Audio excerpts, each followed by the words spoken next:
Okay, so we can do another one of these. Again, snowless. I think she's made it to Puerto Rico now by this point.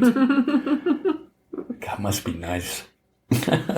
Sitting in the sun. That's why you get good job, kids. Yeah. You know, you can afford to take time off and do this thing, travel the world and stuff like that. Mm-hmm. Or at least the Caribbean. The Caribbean, yeah. Yeah. So I want to do another one. Trying to get away from politics, depressing topic and stuff like that, to talk about current affairs and stuff like that. But the one thing, though, is some of our best episodes, some of the most popular ones, we talk about dating. Yeah. And stuff like that. It's more of a fun topic. And we always wanted, when we came up with this, well, I should say I came up with the concept, to tell you the truth, is I wanted to do a podcast. And I was just like, well, what do you want to do it about? And being a fan of like the old Loveline podcast or radio show with Dr. Drew, I was like, well, it'd be cool if you like did that as an updated thing for now with like the dating apps and stuff like that. Right. And doing doing dating advice to these days and stuff like that. So I was like, well, I wouldn't want another male to do it with. I want a female partner. And originally it came to mind. And that's the original concept for the podcast was that. But we started it during COVID. And all the bullshit that was going on in the world at that time. So the first episode we did, we were talking about George Floyd. Right. And stuff like that. And it just went from there. And then it took us a while before we actually got to a dating podcast because no one was dating at the time. Because what are we going to do? Go out. Get sick and die. Yeah. So, I wanted to explore that more. And I think we're going to try to, as this podcast progresses, get more into that topic. And so now that I have you on and,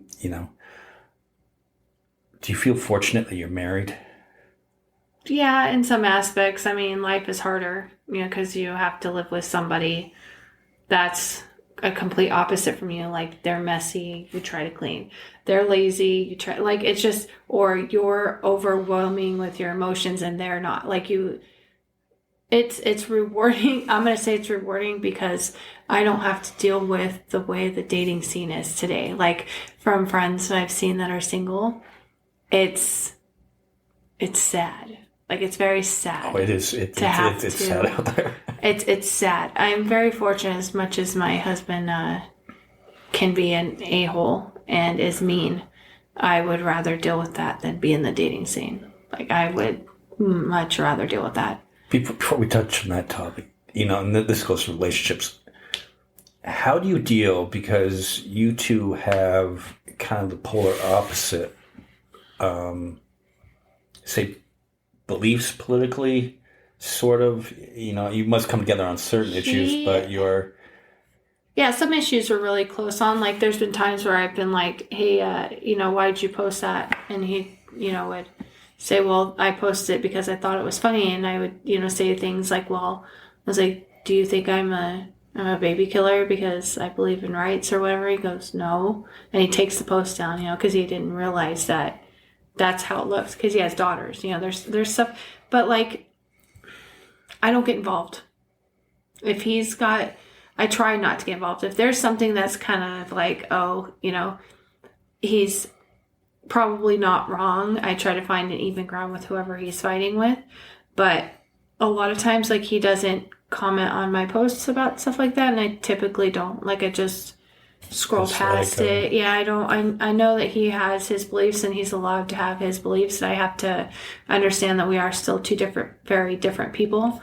That have to live with each other, and fighting over political stuff shouldn't ruin our marriage. Like, do you even discuss it at all? Sometimes, like I don't know if you sit around and maybe watch the news or whatever. I don't watch the news really, but he'll watch the local news. Like, he watches that stuff for like weather and stuff, but we don't get into like he doesn't like Trump.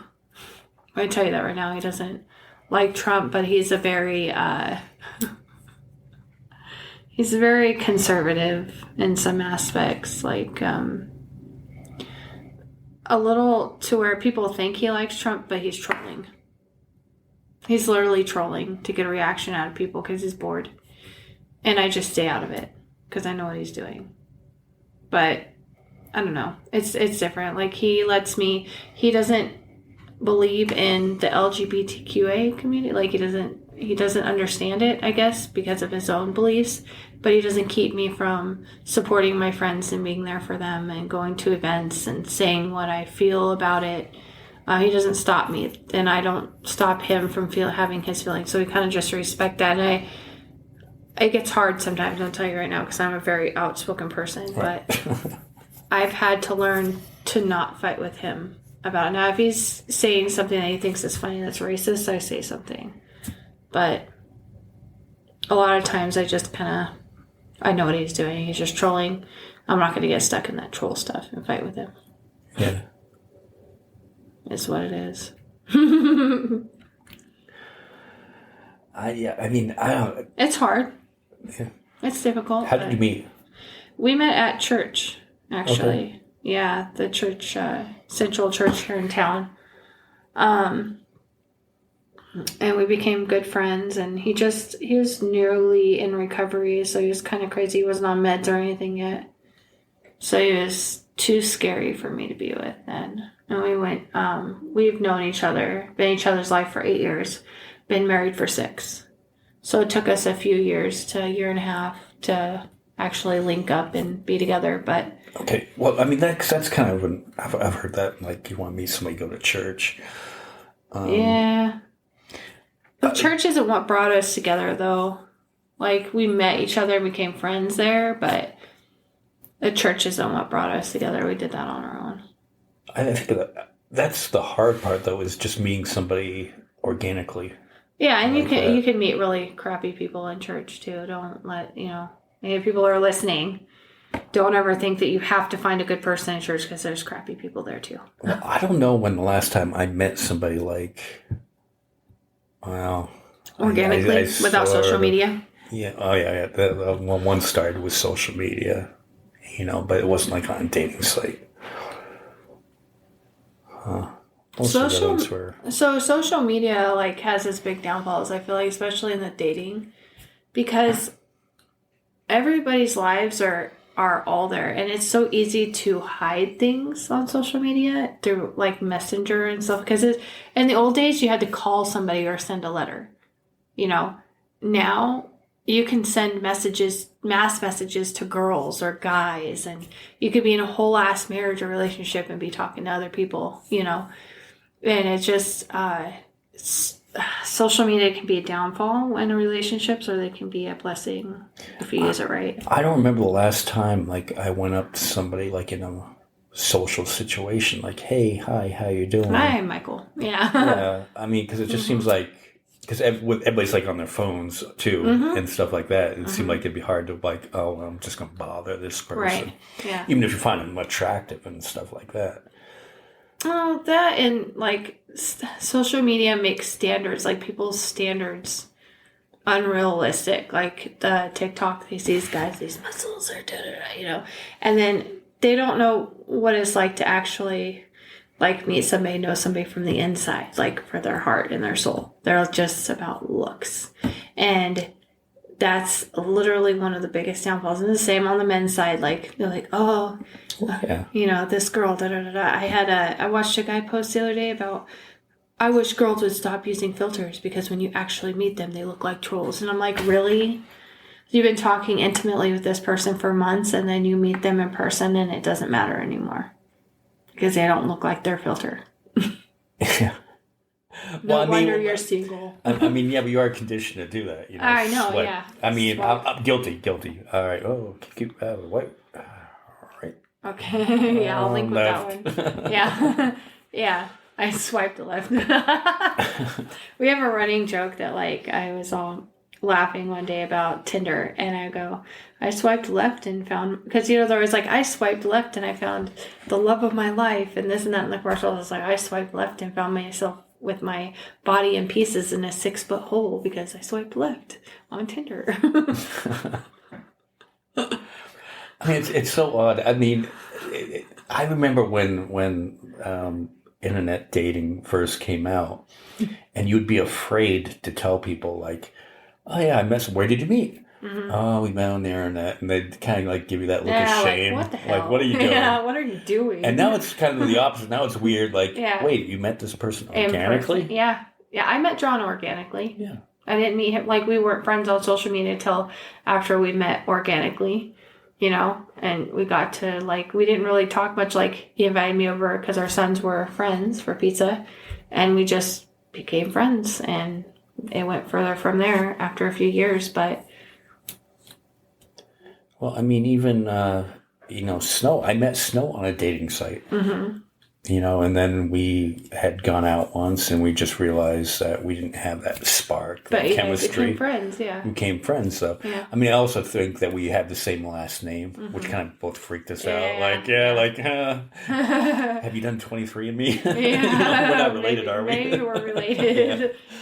Yeah. So I think that was a hindrance on that going any further than that. But I think also, like, with women, and I heard this actually on another podcast, and it made a lot of sense to me. It didn't make, it didn't make sense till I heard it from somebody else. That if a guy walks up organically and talks to a girl, tells her she's pretty, they automatically think he's a creep. Because social media teaches you they're creeps when they come up to you and talk to you. Right. That's why I would never do it. Yeah, because they make it seem like you're a creep if you walk. And that's weird, because not 10 years ago, walking up to somebody and saying they're pretty was a big thing. Like, oh my God, thank you. Hi, I'm blah, blah, blah. You don't do that no more. Yeah. Or, hi, can I buy you a drink? Now, you can't do that because, like. Are you trying to drug me? Yeah. What did you put in it? Right. Yeah. Yeah. You can't. And I'm going to blame, I think it's harder for men to find dates because of that situation. Women, I don't think it's as hard because we've got the stuff, know. Yeah. I mean, it's true though. It's true. It is true. We've got this. We've got the breasts. We got the butts. We got whatever the nice eyes, whatever we have to attract numerous men. But men, it's harder for them to approach women because new society has made it that they are being creeps. Right. and even on like dating websites, I'll be talking to girls and be like, yeah, my inbox is just full. And I'm kind of selective on who I would actually message. Right. Yeah. So I'm kind of like, all right, well, I'm just kind of just another, it's like a grocery store and right. the shelves are fully stocked and then maybe she'll pick me. Maybe, yeah. Yeah. Yeah. And I've heard girls be like, oh, he's got all these girls in his inbox. That's why I won't date him. Well, he has all these girls in his inbox because girls like you keep rejecting him. He's got to have an option to meet numerous women to figure out if they're going to think he's a creep or not, or they're going to latch on and actually have something with this person. I don't know. My downfall is... Dating sucks. is I'm kind of like Ducky. Remember Pretty in Pink? Yeah. And Ducky? I'm kind of like the Ducky where I'm like the friend, but not quite friend zoned yet. I'm like on the fringe of the friend zone. Like, I'm like that one, like, they always have that agreement, like, hey, 5 years from now, if we're both still single, I'm like, well, why am I not the first choice here? Why am I not the first choice? Yeah, that's weird. Like, I know we've had a conversation about a few of them. And the one, like, I can't find a good man. Yeah. I can't find a good man, but I'm hanging out with good men. Yeah. Well, we know what her hang up was she wasn't over her ex. Yeah. And that was odd to say. And you know what? Congratulations to her. Yeah, it seems to be working out. And it seems like, big, But you can't say. Yeah. I can't find no good men. When you're hanging out with good men. Like, I don't get it. You know what, on that one, because you're private messaging each other, and they go, hey, we had fun at the game the other night. You want to do that again? Sure. But then they post, I can't find a good man. I'm like, I just took you to a game. And games are not cheap either. Like, what was that about? What the hell? Hey, we didn't have the friend zone conversation No, either. I paid for your ticket, woman. I had a great time too. Yeah, let's do this again. But I can't find a good man. Yeah, it's so strange for me. But And I have another one like that, and she lives kind of outside of Kingman in the same way, because I cannot find a good man. I should have been with you. I'm like, all right, well, let's go do something. And she's like, no, it blows me off. Oh, God. And then a few weeks later, they go, I can't find a good man. I'm like, all right. And I'm like Charlie Brown in the football. Yeah. Where Lucy's will put the football there. Yeah. And come on, this time, we're going to do this. And then she'll pull it away. Oh, my God. I don't understand it. I had a funny situation, and I usually don't talk about my private life, but this one was too good. I had met somebody on this Facebook dating, and she was Mexican and barely spoke English, lived in Las Vegas. So we would communicate by, just running through everything through translators. You type in what you want, copy and paste, send the message, and she would do the same. You translate and go back and forth. And we really hit it off. We would talk for hours every night for like a month straight before we agreed to meet. And yeah, okay. And I think that's the way it should be. I don't think you should just jump in and meet somebody right away. Yeah, I agree. You want to make sure you have some kind of, that the date's not going to be totally boring. Right. So we meet, and we're communicating through our phones because, I don't speak Spanish. She doesn't speak English that great. We know a few words, but we were doing great. And, through Google Translate and sending each other, we would speak into it, hit play.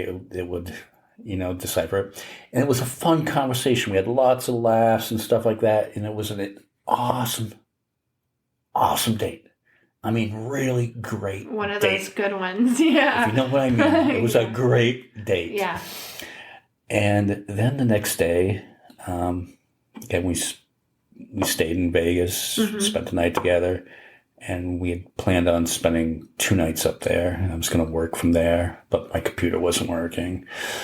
So next day, it continues, hey, I'm going to go get breakfast, get your breakfast in bed, bring in what you want. And I come back, and she's like on her phone, like that. And it's kind of a pet peeve of mine, and this gets into, we get this subject a little bit more. Okay. And it turned out like she was texting her ex while this date was still going on it. And then after I'd bought her dinner, she told me, well, my friends are going to come get me in an hour. I'm like, oh, I thought we were going to hang out for another night. I thought that was the original plan. What's going on? Oh, well, I'm getting back with my ex that was, slept with my best friend. And I'm like, this is going on. This is going on while we're still on this date. My God. I mean, when I talked about this date was going good, this date was going great. I'm like, so in between what happened, you're texting your ex and planning on getting back together with him. Jesus, criminy. So how it ended, she got mad at me because she was still on her phone and stuff like that.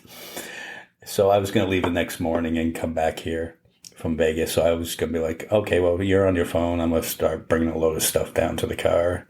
So I don't have to, I might leave at 4 a.m. And I got back and I'm like, hey, I'm over here when you're done with whatever conversation you're having. And she was just like, through the translator, no man should tell me what I'm going to do and who I'm going to talk to. I'm like, no, it's just a little bit rude that you're talking to another man while I'm sitting here in the room. That is rude. That's completely inconsiderate. What do you think about that, like that, though? Because when I'm on a date, obviously I have my phone and, Well, I know. I'll keep it like this, face down on it. When my husband and I are on a date, we put our phones down. We talk and we pay attention to each other because it's respectful. Like, we don't sit there and play on our phones. Like, we'll take pictures of each other on the date and then they get put away. So I feel like in any, essence, even if you're hanging out with your friends, drinking, having dinner, you it's disrespectful. Like, you should put your phone away and hang out with those people, because you never know, tomorrow they won't be here. Right. And what you do is spend your time on your phone and not enjoying their presence, So now I get the thing where, women have to do it, especially on the first date and stuff like that, where you have to have your buddy there that is your out if the date is going bad, like, oh, hey, home emergency, sorry, got this text, gotta leave. No, you go to the bathroom. Go to the bathroom, text them. Right. I don't know. Like, I have a friend that told me her dating story, because it's not just men that have horrible dating situations. There are women too. And this guy, through the whole thing, mansplained her. Through the whole thing, made her feel like, or look like she's stupid. Told her that, oh yeah, everything works, including down there, and I go to the gym, and da-da-da-da, and this and that. And he just was cocky. And then when they got done with it, because she said it was horrible, she didn't even want to eat. Like, it was that bad. And so when she left, she texted him and said, yeah, I don't want to do another one of those. And he called her fat and called her all kinds of names and said, like, she needed to hit the gym and stuff. And I'm all, bro. I don't know. I mean, come on, have a little class. Yeah, wow. Like, on to the next, like, don't sit there and, like, he was not, like, just mansplaining her. He was basically like, I'm alpha and I'm going to put my thumb on you kind of guy. He wants a little quiet housewife to stay home and take care of him. See, I couldn't stand that, because I like my women to be, like, outspoken and stuff like that, and have their own personality and stuff like that. I want them to be able to go toe to toe with me. I want to have a conversation with somebody. I don't want to just be like, let me tell you the way things are. Right. Yeah. I go toe to toe with my husband. Yeah. The person that shall remain nameless, her previous relationship before me would be like, he expected her to vote the way that he wanted her to vote. Fuck that. Excuse my French, but like I said before, like, you guys may be in a marriage, you may be together, but you're still very separate people with very separate personalities, and that should be respected. If you're gonna love somebody through sickness and health. And I learned that from an older couple. And they're like, oh yeah, we're gonna celebrate our 50th anniversary. And I'm like, how did you do that? And she's like, well, we just realized that we're two separate people that have chosen to live life together, and we respect that we are two separate people, and we just love each other. And I was like, oh, it's that easy, but people don't understand that. Yeah, I mean, like, it's different if that person is abusive. If you're getting beat up or mentally and emotionally abused, by all means, like, that person can do that elsewhere. You don't need to endure that. But if they have different political views or different tastes in music or food, just let them be them. So it's I don't know. The dating scene's really weird. It's weird. Did you ever do the dating app thing? Nope. No, so you survived that. You did not. Nope, I refused to. I had the chance to when I left Emily's dad for a while there. I was single, and I was like, maybe I should. And I was like, nah, I'm gonna meet somebody. I'm just gonna meet somebody. So you never had to go through the dick pic thing? I've had random men send me a dick pic, even though I'm married. Even though you're married? Yes, I have.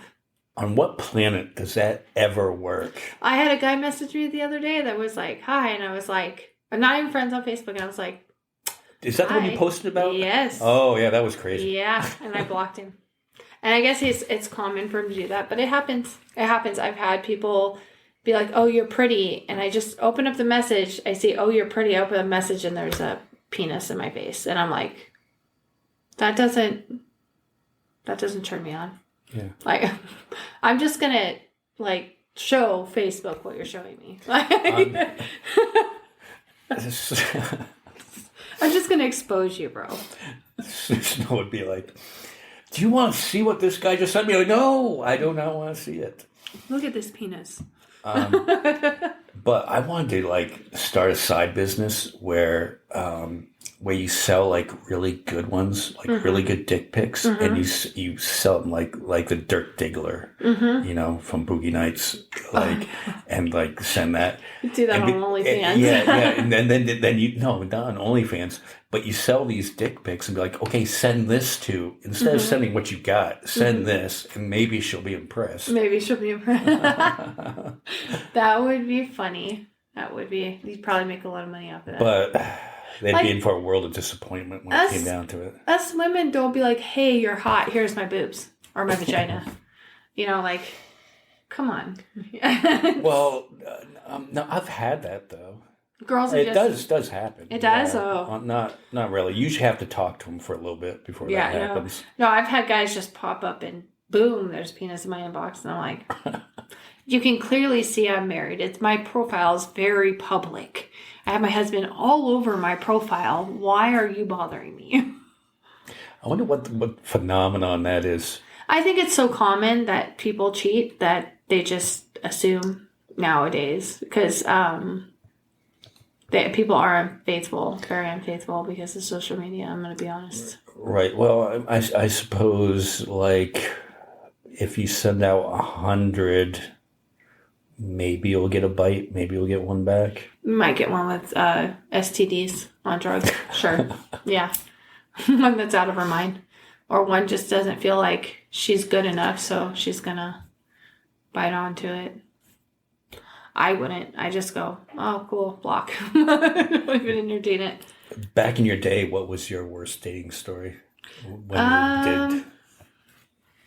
I mean, nothing like traumatic or anything like that. Was there just one that was just particularly awful?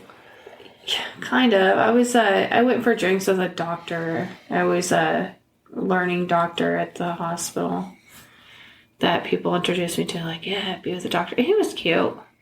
He had a lot of money. But he was very he was cocky. And I just was like, hey, I'm a doctor. I got big balls, kind of attitude. And I'm like, yeah, I'm not interested.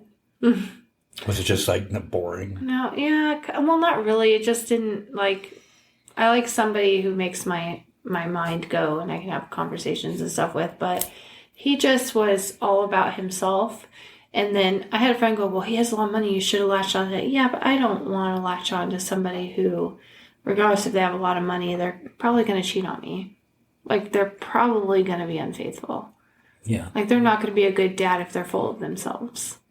I'm not looking at the money aspect of it. Well, but a lot of women do. Yeah, they do. They do. Because it is hard for women to get, financially get through the world. Disparities and stuff. It is difficult. But, John had nothing.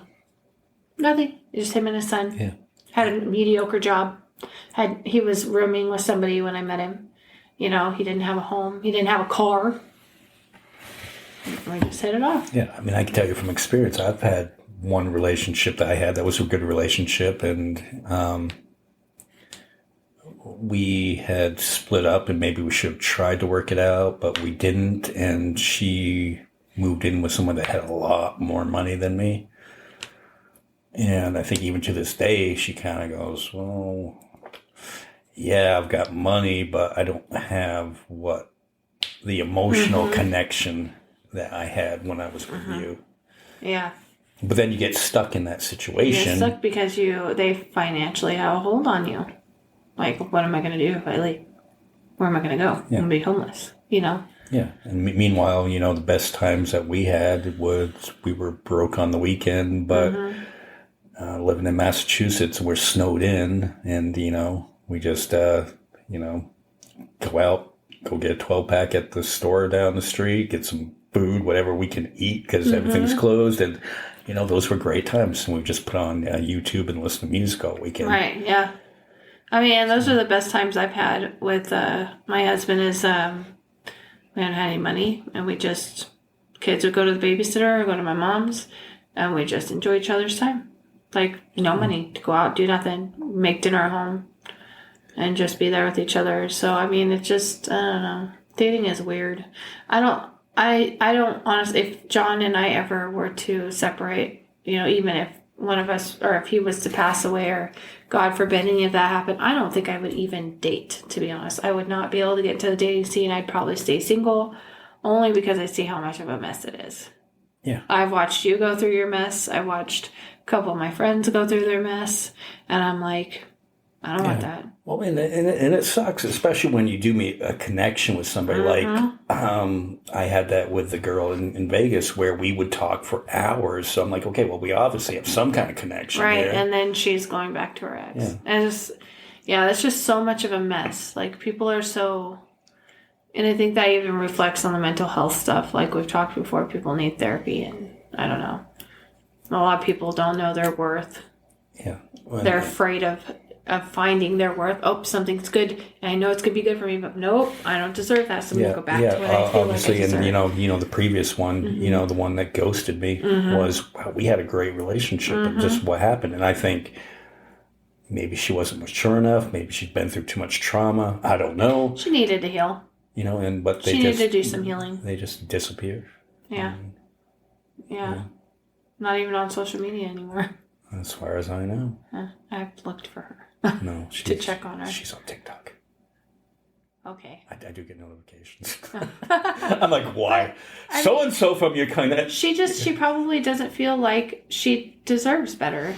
She just feels like that's all there is, and because she hasn't done her own healing, so that's where she stays. Yeah. That's where she stays, and hopefully sooner than later she figures out before she's an old woman to live her life. Well, she's got a while before she's old. Yeah, that's true. But time goes fast. It does figure go it out fast, sooner. yeah. She needs to figure out sooner than later. Yeah, because she's missing out on a lot of time. I don't know if this one helped at all, as much as the mental health one, because we have no solutions on the dating, on what to do. The important part is I feel like people should do. I did my own. It's called shadow healing, and there's a shadow journal you can get them on. Whatever shadow journal you kind of you read through them and see which one you like the best off Amazon. It's a workbook. You just go through it and you do a lot of it's selfish work, so you have to take time you got to be away from friends, people, family when you go through it, but it's basically, if more people healed their inner child, then I think that the dating scene would probably be a lot better, because I feel like the dating scene is full of a lot of broken people that have been hurt. Yeah, I think especially by let's say over 30, you've dealt with some shit in your life. Yeah, we've had major events happen, tons of them in our generation that we've had to go through. But even then, like the idea of parenting the right way hasn't come in until now, our generation. Like, we're learning how to unlearn how we were beaten and hurt as kids that was seen as discipline and abuse that became trauma. And now we're holding those traumas, trying to figure out how to not pass those on to our kids. So it's kind of rough. It's rough.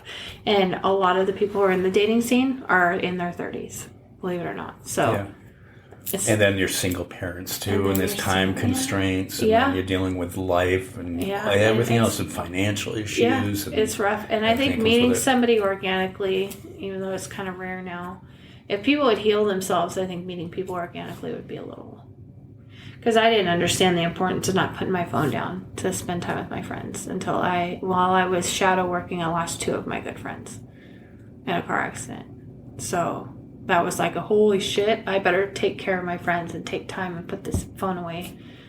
This way you don't see me so much arguing, or I'll jump in there if I need to with the debate, but I filter out. I kind of gave up on that, because early on when I started this podcast, it takes too much time and energy. And why do that? Yeah. Why get yourself all worked up like if they keep going, I'm just like, all right, have the day you deserve, which is basically fuck you. Goodbye. I don't want to hear your shit anymore. Well, yours is have the day you deserve. Have your day you deserve with peace signs. Like, peace. Yeah, peace out. I'm out. Okay. If you want to be a dick, you're going to have a bad day. Well, thanks for filling in. Yeah. And we got to get Kat back on the podcast real soon, because of what's going on and everything like that. But these are subjects I didn't want to touch on right now. just because, hopefully mystery listeners aren't get bored of if we're not talking shit about certain subjects up his butt. He's a troll. He's gonna follow us anyways. Yeah. All right. All right. Well, thank you all for tuning in, and we will talk to you soon. All right. All right. Bye.